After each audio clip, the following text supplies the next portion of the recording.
எப்போதும் எங்கள் அப்பா பற்றி ரொம்ப சொல்லிக்கிட்டு தான் இருப்பேன்.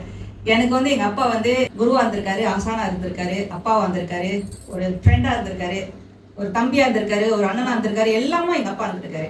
நான் சொன்னால் நான் இருந்துருவேன். ஸோ ஆனால் வந்து என்னை வளர்க்கும் பொழுது, என்னோட தங்கச்சி வளர்க்கும் போதும் எந்த காலத்துலையும் ஒரு 100 ஆளுக்கு அடிமையாக வேலை செய்யக்கூடாது, உன் காலிலே நீ நிற்கணும், அதான் சொல்லி சொல்லி சொல்லி சொல்லி வளர்த்தாரு. ஸோ என்பவள் தாய், ஆசிரியர், தலைவி, வழிகாட்டி. நான் அட்மையர் பண்ற பெண்கள் நான் காட்டுறேன். எங்க அம்மா.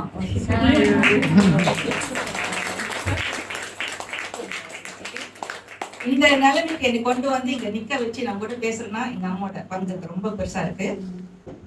என்னோட தங்கை, அவங்க அக்கௌண்டன்ட், எப்போதுமே என் கூட இருந்து ரொம்ப என்கரேஜ் பண்ணியிருக்காங்க. அவங்களும் வந்து ஒரு வெற்றிகரமான ஒரு அக்கௌண்டனா இருக்காங்க. ஒரு ஆள் சொல்றேன், இவங்க யார் தெரியுமா? அவங்க ஸ்ரீலங்கால இருந்திருக்காங்க. எனக்கு வந்து வீட்டுல உதவியா இருக்காங்க, எங்களுக்கு உதவியா இருக்காங்க. தன் கணவரை விட்டு நாடு தாண்டி இங்க வந்து தன் கணவரை விட்டு 5 வயது குழந்தையை விட்டு ஏன்னா பணம் சம்பாதிக்கிறதுக்காக இந்த நாட்டுக்கு வந்து 2 வருஷம் ஃபேமிலி இல்லாம இருக்குது. எவ்வளவு பெரிய வேதனை. நம்ம ஒரு வாரம் 2 வாரம் வீட்டு விட்டு இங்கே வெளியே போனால் மனசு கஷ்டமா இருக்கும்.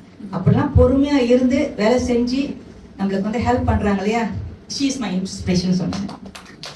பெண்களை மதிக்கும் சமூகம் வளர்ச்சி பெறும், பெண்களை உயர்த்தும் சமூகம் உயர்ந்து நிற்கும். மனதில் உறுதி வேண்டும், வார்த்தையிலே தெளிவு வேண்டும், உணர்ச்சி என்பது வேண்டும், ஒளி படைத்த பார்வை வேண்டும், ஞான தீபம் ஏற்ற வேண்டும். மனதில் உறுதி வேண்டும், வார்த்தையிலே தெளிவு வேண்டும், உணர்ச்சி என்பது வேண்டும், ஒளி படைத்த பார்வை வேண்டும், ஞான தீபம் ஏற்ற வேண்டும். மனதில் உறுதி வேண்டும், மனதில் உறுதி வேண்டும். ரொம்ப ரொம்ப நன்றி. என்னை அழைத்த அனைவருக்கும் ரொம்ப நன்றி.